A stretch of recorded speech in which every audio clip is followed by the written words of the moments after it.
Gravity भन्ने च्याप्टरको first chapter force हो है। फोर्स भन्ने च्याप्टर, फोर्स भनेको हामीले पहिलेदेखि पढिराखेको कुरा हो, केही पनि होइन। जनरली पुल अर पुसलाई हामी के भनिरहेछौँ, फोर्स भनेर भनिरहेछौँ है।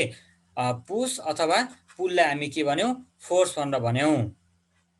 त्यसमा कसैलाई केही समस्या छैन। अनि त्यसै गरी है, push or pull that change or train to chain है।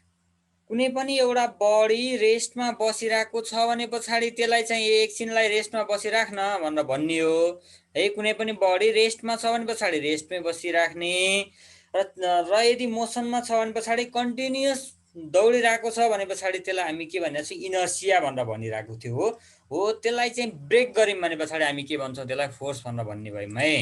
त्यसलाई ब्रेकडाउन गर्ने जस्तो है। Force define as a push or pull that change or tends to change the state of a body भनेको रेस्टमा छ भने पछाडि त्यसलाई मोसनमा ल्याउन खोज्ने, यदि मोसनमा दौडिरहेको छ भने पछाडि त्यसलाई ब्रेक हानेर रोक्ने खालको सिस्टमलाई फोर्स भनेर भनिन्छ। ब्रेक हान्ने भने फोर्स लगाउने भने त हो।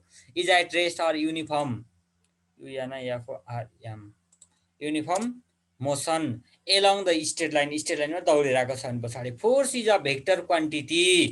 भेक्टर क्वान्टिटी भनेको पहिले पनि हामीले कुरा पढिसकेका छौँ है। भेक्टर क्वान्टिटी रे, भेक्टर क्वान्टिटी भनेको के थियो, यस्तो खालको क्वान्टिटी जसमा डिरेक्सन पनि हुन्छ र म्याग्निट्युड पनि हुन्छ, त्यस्तो खालको क्वान्टिटीलाई भेक्टर क्वान्टिटी भन्छन्। जस्तो हेर है, इक्जाम्पल लिने बेलामा म किर्तिपुरदेखि कालीमाटी जाँदैछु भने पछाडि म ट्युतिरको बाटो हुँदै जाँदैछु कि पाँगा भाजङ्गल हुँदै यता चोबार हुँदै घुमेर जाँदैछु त हो, त्यो डिरेक्सन दिएँ मैले हो। म यति किलोमिटर पर आवरको स्पिडमा दौडिरहेको छु, यताबाट ट्यु गेटतिरबाट कालीमाटी जाँदैछु अथवा यतातिर तिम्रो चोबारतिरबाट कालीमाटी जाँदैछु। मैले डिरेक्सन दिएर म हिँडेँ भने पछाडि त्यसलाई के भन्ने, मैले त्यसलाई चाहिँ भेक्टर क्वान्टिटी भने है। जस्तो नर्मल्ली म यहाँबाट काठमाडौँबाट प्युठानतिर जाँदैछु, दाङतिर जाँदैछु यतिको स्पिडमा, त्यो यहाँबाट यतातिर भने पछाडि चाहिँ त्यो डिरेक्सन भयो। र यतिको स्पिड भन्ने चाहिँ के भयो, फिजिकल क्वान्टिटी अथवा त्यसलाई चाहिँ हामी म्याग्निट्युड भन्न भन्छौँ है। अब यो च्याप्टरमा मेनली है, mainly newton law of gravitation भन्ने छ, अथवा ग्राभिटेसन भन्ने मात्रै वर्डलाई राखौँ एकचोटि।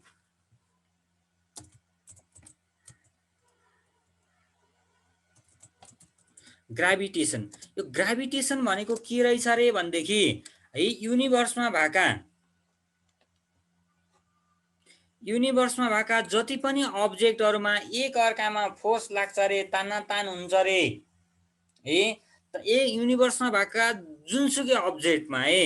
जुनसुकै अब्जेक्टमा तानातान हुँदो रहेछ, एक अर्कामा एट्र्याक्सनल फोर्स लाग्दो रहेछ हो। त्यस्तो खालको फोर्सलाई ग्राभिटेसन भनेर भन्ने है। त्यस्तो खालको फोर्सलाई फोर्स अफ ग्राभिटेसन अथवा सिम्पली ग्राभिटेसन मात्रै पनि भन्छौँ।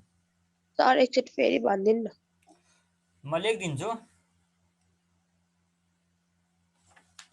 All the objects in the universe are attracted to each other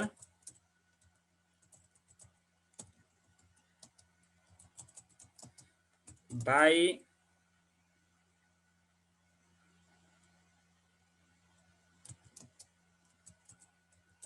force which is called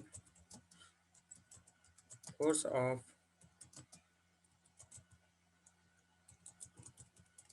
gravitation अथवा त्यसलाई न सिम्पली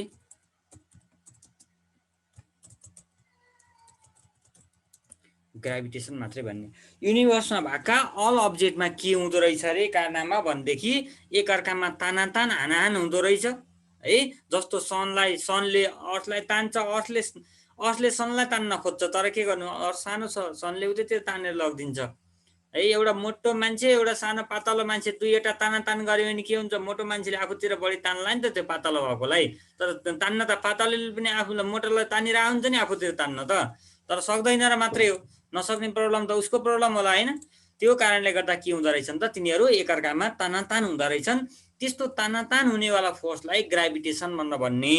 अब ग्राभिटेसन मैले भने नि मोटो मान्छे र पातलो मान्छेको कुरा इक्जाम्पल त दिइसके है। मोटोले पातलो आफूतिर तान्छ, त्यसै गरी पातलो मान्छेले मोटो मान्छेलाई पनि आफूतिर तान्छ। तर तान्दाखेरि के हुने भयो, पातलो मान्छे मोटोतिर जाने भयो। त्यो पातलोलाई मोटोतिर पठाउने मैले भने त होइन है। त्यो दुईटैमा एकअर्कामा तान त भइरहेको थियो। तर हुँदाहुँदै पनि के भयो त, पातलो मान्छे मोटोतिर गयो। किन? मोटो मान्छेले बढी फोर्स लगायो है। अब कुनैले बढी, कुनैले आफ्नो मास अनुसारको, आफ्नो क्यापासिटी अनुसारको फोर्स लगाउने हो नि त हो। त्यो कारणले गर्दाखेरि के हुँदो रहेछ, त्यो एकअर्कामा तानातान हुँदो रहेछन्। अल द अब्जेक्ट, फेरि है जति पनि अब्जेक्टहरू छन्, चक डस्ट अनि यताउता दायाँ सबमा के हुँदो रहेछ, तानातान हुँदो रहेछ। तर कुनैमा थोरै हुँदो रहेछ, देखिँदो रहेनछ, नदेखिएको मात्रै हो। त्यस्तो खालको फोर्सलाई हामी के भन्यौँ, फोर्स अफ ग्राभिटेसन, अथवा सिम्पली त्यसलाई हामी के भन्यौँ त, ग्राभिटेसन भन्न भन्यौँ है त। त्यो कुरा अलि ख्याल गर्नु है, इक्जाममा यस्तै पोइन्टहरू सोध्ने हो, मेनली अलि बुझ्नु पर्यो। ल, force of gravitation. Force of gravitation पछाडि Newton universal law of gravitation यसले यहीँ लेखिदिएको रहेछ। त्यो कुरा चाहिँ हामी यहीँबाट नै हेरौँ है एकचोटि। न्युटन ल अफ ग्राभिटेसनमा पनि अरू केही होइन र है। न्युटन ल अफ ग्राभिटेसनमा पनि अरू कुरा गडबड भएको केही पनि होइन। खालि यसले है, खालि यही ग्राभिटेसन भन्नेलाई ल बनाएको मात्रै हो है। ग्राभिटेसनमा के पढाएको छौँ हामी, कुनै दुईवटा अब्जेक्ट छन् भने पछाडि तिनी दुईवटा अब्जेक्टमा एकअर्कामा फोर्स हुँदो रहेछ, तानातान फोर्स लाग्दो रहेछ। त्यही भन्छ यो बक्लर न्युटन लले। न्युटनले पनि त्यही पत्ता लागेको रहेछ। न्युटनले गएर हेरेछ होइन, अर्थ र सनलाई दुईटालाई हेर्ने बेलामा अर्थ र सन एकअर्कामा तानातान गरेर देखेछ है। अनि फेरि अर्थलाई मुनले तानिरहेको देखेछ, मुनलाई अर्कोले तानिरहेको देखेछ, एकअर्कामा सबमा तानातान हुँदो रहेछ क्या फोर्स अफ एट्र्याक्सन है। त्यो कारणले गर्दा घुमिरहेको हुँदो रहेछ। त्यो कुरा पत्ता लगाइसके पछाडि उसले एउटा ल दियो। यो प्रायः जसो है, यो च्याप्टरमा जति पनि कुराहरू हामीले पढ्छौँ त्यो सबै हेभिली अब्जेक्टहरूमा मात्रै, अलिक ठुला ठुला खालका अब्जेक्टहरूमा मात्रै लागु हुन्छ। हुन त सानोमा पनि लागु हुन्छ, तर सानोमा चाहिँ के हुँदैन, एकदम सिग्निफिकेन्ट फोर्स हुन्छ, हामीले देखिँदैन।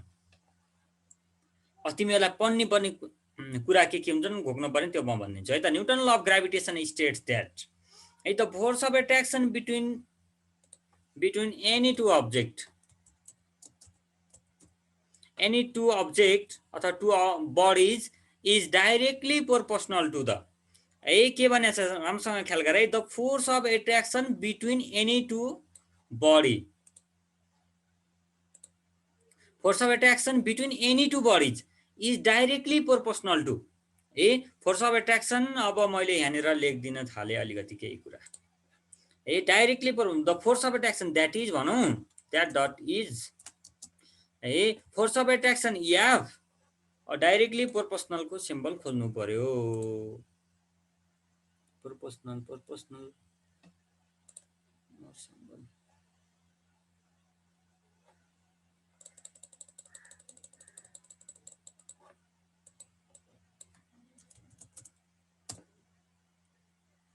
के हुन्छ यस्तो।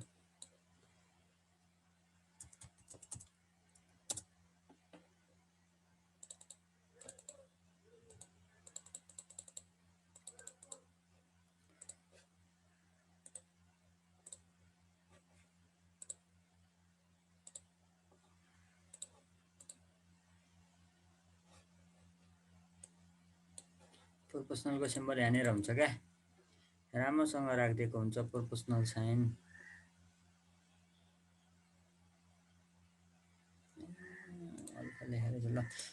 F is directly proportional to the, त्यसले भनेका कुरामा जाम है। के भनेको छ हेर त, directly proportional the product of there masses भने पछाडि एउटाको मास m1 थियो,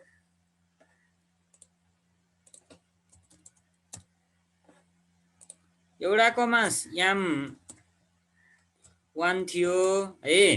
अनि त्यस पछाडि यहाँ मैले मल्टिप्लाई गरेको स्टार भनेको, अर्कोको मास चाहिँ m2 थियो भनेपछि यसो गरौँ न अहिलेलाई बुझ्नलाई। एउटा भनेको यो सन हो, यो भनेको मुन हो है, अथवा अर्थ हो है।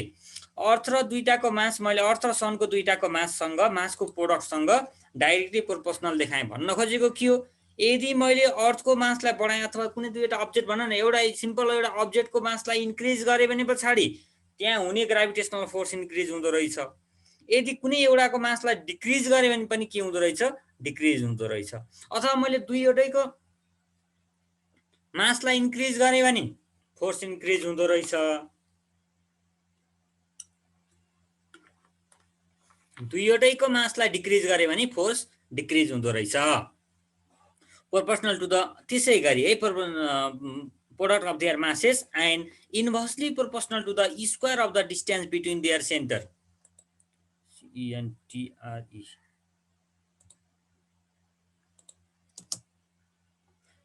ल त्यसै गरी अब मैले अर्को कुरा के भन्नु पर्यो भनेदेखि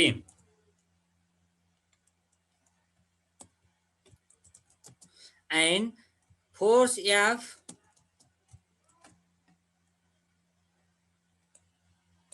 is proportional to the 1 divided by square of distance भने पछाडी d मान्दिम न त एकछिनको लागि, यसको d थियो, दुईटा बीचको डिस्टेन्स के थियो d थियो भने पछाडी त्यसको d स्क्वायर भन्ने यहाँनेर समय इन्भर्टेड कमा सम्मको कुरा तिमीहरूले लेख्ने हो, यो भन्दा तलको कुरा बुझ्नको लागि मात्रै हो है। न्युटन ल अफ ग्राभिटेसन भन्ने यो इम्पोर्टेन्ट कुरा हो, 4 मार्क्समा सोध्छ यसको डेरिभेसन सहित प्रुफ सहित। यहाँ भेरिफिकेसन अफ न्युटन ल तल दिएको छ हो। फर्स्ट पार्ट हाम्रो कति भयो डिफिनिसन, फर्स्टमा जहिले पनि स्टेटमेन्ट यो गर्नै पर्यो है। The force of attraction between any two body अथवा any two object is directly proportional to the product of their masses and inversely proportional to the square of the distance between their center। कपिमा टिपिराख है यस्ता कुरा, अलि पछि अलिअलि भनी याद हुन्छ। ल यो हाम्रो स्टेटमेन्ट सर भयो। फेरि एकचोटि न्युटन ल अफ ग्राभिटेसनले के भने रहेछ रे भनेदेखि कुनै पनि दुईवटा अब्जेक्ट बीचमा लाग्ने फोर्स अफ एट्र्याक्सन चाहिँ तिनी दुईटाको मासको प्रोडक्टसँग डाइरेक्टली प्रोपोर्सनल हुन्छ र त्यसै गरी तिनीहरूको डिस्टेन्सको स्क्वायरसँग चाहिँ के हुँदो रहेछ इन्भर्सली प्रोपोर्सनल हुँदो रहेछ। त्यही भनेको छ है, त्यति मात्रै कुरा हो। त्यहाँनिर स्क्रिन सेयर गरिरहेको छु मैले, त्यहीदेखि स्क्रिनसट गर नहुनेले, नत्र तिमीहरू यहीदेखि नै कपी गर है। Law Newton law of gravitation hold true or applicable for all the object present in the universe. बास बल्ल भन्यो यसले है, हाम्रो युनिभर्समा भएका जेमा पनि के जेसमा पनि हुन्छ भनेको फोर्स अफ एट्र्याक्सन यस्तो खालको है। एउटा सेल र अर्को सेल बिचमा पनि फोर्स अफ एट्र्याक्सन हुन्छ। अब सानो छ, सानो होला, थोरै होला, देखिँदैन, असर नगर्ला, इन्सिग्निफिकेन्ट होला है, त्यस्तो कुरा भयो। Whether the object be terrestrial or celestial, माथि हावामा उड्नेवाला हुन् के भैमा दौडिनेवाला हुन्, सबैमा यो फोर्स लाग्दो रहेछ, यो रुल अप्लाई हुँदो रहेछ। The gravitational force exist everywhere in the universe, युनिभर्समा जताकतै यो कुरा लागू हुँदो रहेछ। Therefore Newton law of gravitation is called universal law, universal law. अब इक्जाममा why Newton law of gravitation is called universal law भनेर सोधिदिन्छ। गर्ने के यो भोग्नु पर्यो, यति कुरा लेख्नु पर्यो है। यो के हुँदो रहेछ रे भनेदेखि हाम्रो युनिभर्समा भएका अल द अब्जेक्टहरुमा सेलेस्टियल हुन् अथवा टेरेस्ट्रियल हुन्, सबै अब्जेक्टहरुमा यो कुरा लागू हुने हुनाले हामीले यसलाई के भनेका छौं त, यसलाई युनिभर्सल ल भनेर भनेको हो। त्यही कुरा ख्याल गर्नु पर्यो है। यही कुरा एक्जाममा वाइ भनेर यही सोध्ने हो, अरु केही सोध्दैन। र अर्को कुरा यो सँगै लेख्नुपर्ने अर्को कुरा के थियो, यो सँगै यो कुरालाई जोडेर लेख्नु पर्यो है। यो हाम्रो के भयो त, प्रुफको लागि यो भयो है, दुईटा कुरा भयो। त्यसपछि नेक्स्ट कुरा गरौँ अब यसको भेरिफिकेसन है, यसको भेरिफिकेसन तिर जाउँ। भेरिफिकेसनमा नर्मली अरु केही होइन, एउटा m1 भन्ने अब्जेक्ट एउटा बनाइदिम हामी, एउटा स्पेरिकल अब्जेक्ट छ भन्ने सम्झिम न त एकछिनलाई, के गाह्रो छ र सम्झिनलाई। अर्को m2 भन्ने अर्को स्पेरिकल अब्जेक्ट छ, यहाँनेर स्पेलिङ मिस्टेक है। एउटा यहाँनेर m1 भन्ने मास भएको अब्जेक्ट छ, अर्को यहाँनेर m2 भन्ने मास भएको अब्जेक्ट छ, नर्मल गोलो बनाएको है, अरु केही पनि होइन। यो दुईटालाई मैले के गरे रे भन्देखि d को डिस्टेन्समा सेपरेट गरे, यिनीहरुको सेन्टर देखि, त्यो पनि है यिनीहरुको सेन्टर देखि मैले एउटा कपीमा राखेर दुईटा अब्जेक्टलाई d डिस्टेन्स बनाएर सेपरेट आउट गरे रे। अब सेपरेट आउट गरिसकेपछि अब कारनामा के हुन्छ त, यसको न्युटन ल अफ मोसन हामीले प्रुभ गर्न गइरहेका छौं है। Newton universal law of motion. Law gravitation Newton universal law of gravitation पनि भन्छ नि ए मोसनमा त फरक कुरा हो त newton universal law of gravitation है ल अब यसमा लेटस कन्सिडर त लेख्नै पर्यो है let us consider the two bodies of mass m1 and m2 है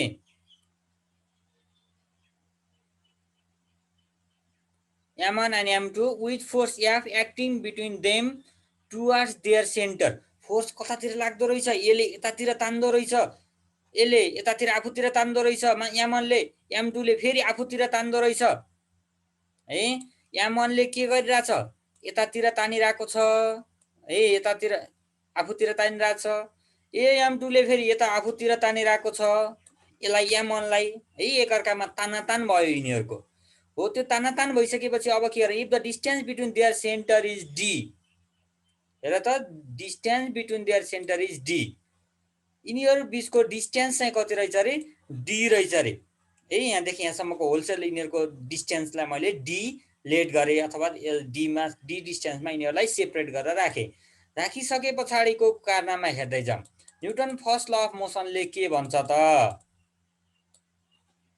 According to the Newton universal law of gravitation, Newton universal law of gravitation ले के भन्छ रे भन्देखि force F is directly proportional to m1 times m2.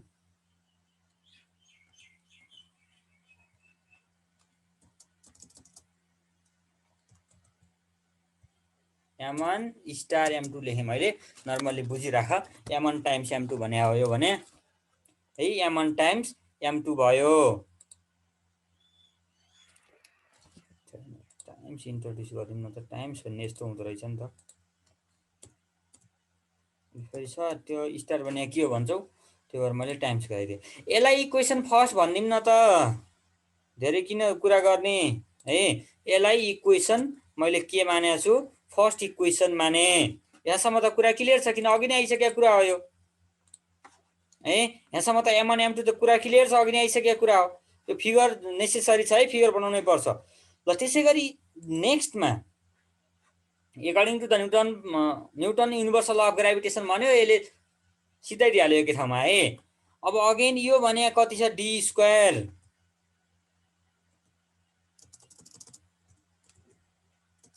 यसलाई के गरौँ भन्देखि इक्वेसन 2 मानौँ है यसलाई इक्वेसन 2 मानौँ यो दुईटा इक्वेसनलाई अब के गरौँ त एकै ठाउँमा कम्बाइन गरौँ नि त दुईटा आरै छन् एकै ठाउँ है दुईटालाई अब एकै ठाउँमा कम्बाइन गर्दियौँ यो दुईवटालाई एकै ठाउँमा कम्बाइन गरेपछि अब कारनामा त केही होला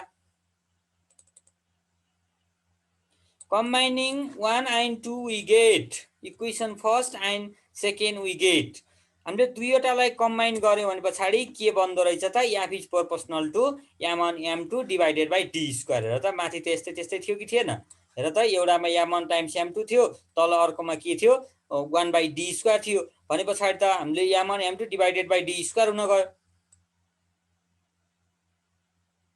ल त्यस पछाडी अब के हुन्छ रे कारनामा भन्देखि ए अब f is directly f is proportional to मात्रै भन्ने हो डाइरेक्टली र डाइरेक्टली भन्न हुँदैन है f is proportional to m1 m2 divided by d square भयो अब यसको प्रोपोर्शनालिटी साइन यो प्रोपोर्शनालिटी साइन छ नि यसलाई हटाउनको लागि कुनै एउटा कन्स्ट्यान्ट टर्मलाई हामीले इन्ट्रोड्युस गर्नुपर्ने हुन्छ है कुनै एउटा कन्स्ट्यान्ट टर्मलाई इन्ट्रोड्युस गर्नुपर्ने हुन्छ त्यो कन्स्ट्यान्ट टर्म मैले के गरे यहाँनेर g भन्ने चीज युज गरे जसलाई चाहिँ के भन्नु पर्यो यस्ता यो प्रोपोर्शनालिटी साइन हटाउन आको वाला कन्स्ट्यान्ट टर्मलाई प्रोपोर्शनालिटी कन्स्ट्यान्ट भनेर भन्छन् है where g is proportionality constant g भनेको के हो प्रोपोर्शनालिटी कन्स्ट्यान्ट हो which is known as universal gravitational constant है व्हिच इज नोन एज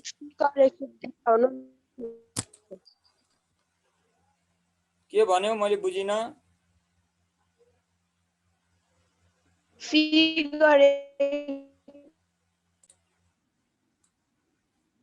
ल हेर है त्यस पछाडी अब हामी केमा पुगेका छौं युनिभर्सल कन्स्ट्यान्ट भनेर भनेका छौं यसलाई है जी लाई के भन्दा छौं युनिभर्सल कन्स्ट्यान्ट भनेका छौं भने यो कन्स्ट्यान्ट हो भने त्यसको केही न केही त भ्यालु होला नि है कन्स्ट्यान्टको त केही न केही भ्यालु त छ होला हो त्यो कन्स्ट्यान्टको भ्यालुको कुरा गर्दै जाम अब है ल the numerical value of gravitational constant g is 6.67 into को स्टिक लगाइरा छ ए अल्फा कपी गरेको थिएँ 6.67 into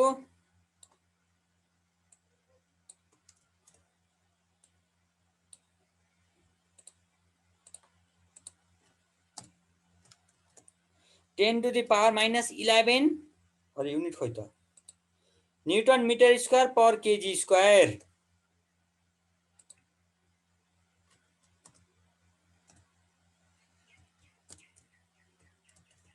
newton metre square per kg square यति लेखेँ मैले एन्ड इट्स युनिटिज भनेर यहाँ नौटङ्की किन लेख्नु पर्यो ल यस्तो भयो है newton metre square per kg square यसको युनिट त म निकाल्छु नै तर पनि यहाँनिर अहिलेको लागि चाहिँ जान्नलाई यस्तो बुझ्नु पर्यो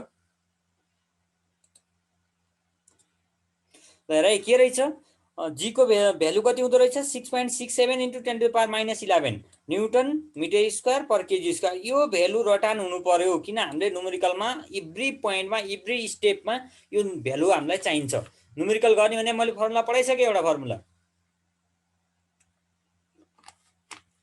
जुन डेरिभेसन गरेर हामीले यो निकाल्यौ है जुन डेरिभेसन गरेर हामीले यो निकाल्यौ यो नै के हो हाम्रो लागि डेरिभेसन हो भेरिफिकेसन अफ न्युटन ल हो यो भेरिफिकेसन अफ न्युटन ल एकदम इम्पोर्टेन्ट छ र यो न्युमेरिकलको लागि एकदमै धेरै काम लाग्छ यही फर्मुला युज गरेर हामी न्युमेरिकल बनाउँछौँ अब युनिट अफ जी का कुरा गरौँ न है युनिट अफ जी को युनिट के हुन्छ त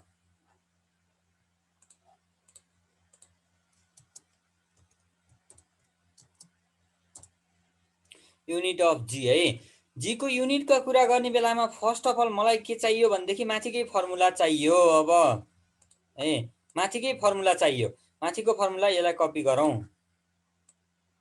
है यसलाई कपी गरेर मैले यहाँनिर निकालेँ यो फरक कुरा हो यहाँनिरसम्मको तिम्रो डेरिभेसन कम्प्लिट भयो अब अथवा प्रुफ कम्प्लिट भयो यहाँनिर भन्दा तल तिमीहरू लेख्ने होइन प्रुफको लागि के लेख्ने मैले भनिदिएँ माथि फर्स्टमा स्टेटमेन्ट है न्युटन ल अफ ग्राभिटेसनको स्टेटमेन्ट यति मात्रै लेख्नु पर्यो अनि त्यस पछाडि त्यहीँनिर द्याट इज भनेर यो लेख्नु पर्यो यो स्टेटमेन्ट भयो स्टेट एन्ड प्रुफ भनेर हुन्छ त्यस पछाडि भेरिफिकेसन अफ न्युटन्स लमा धेरै कुरा लेखेर गन्जागोल पार्नु पर्दैन यति मात्रै लेख्ने हो है अनि त्यस पछाडि यो अब नलेख्दा हुन्छ यो बिचको यताउता यो डी मात्र लेख m1 m2 लेख अब्जेक्टको दुईटा फिगर बनाइदेऊ according to the Newton in law of gravitation भन यो लेख यो दुईटा पोइन्ट लेख कम्बाइन गर अनि त्यसपछि यति गर यहाँनिरसम्म यो लेख्यो भने पछाडि newton law of gravitation complete भयो अब युनिट अफ जी जानेर हामीलाई युनिट निकाल्न काम लाग्छ त्यो भए हुनाले युनिट अफ जी बनाएको मात्रै हो केही पनि होइन है युनिट अफ जीमा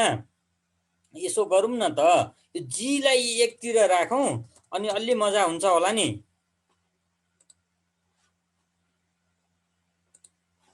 जीलाई एकतिर राखेर अनि अलि मजा हुन्छ हेरौँ है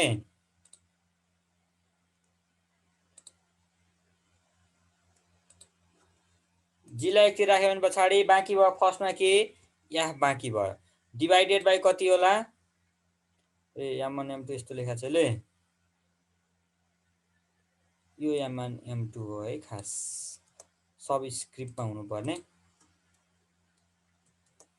m1 m2 f divided by m1 m2 भयो मलाई त युनिट मात्रै चाहिएको छ नि त अनि त्यो भएको कारणले गर्दा फोर्सको युनिट m1 m2 यहाँ यसको पनि डिभाइडेड बाई के भइरहेछ हेर त यसको पनि डिभाइडेड बाई त डी छ नि डी स्क्वायर छ त फेरि ए डी स्क्वायर त बनाउनु पर्यो यसको पनि डिभाइडेड बाई डी स्क्वायर गर्नु पर्यो है सर टाइम सक्यो कहाँ टाइम सकिने सक्यो सर सक्यो ए 3:20 किन आज छिटो सिद्धियो अघि ढिलो भएको थियो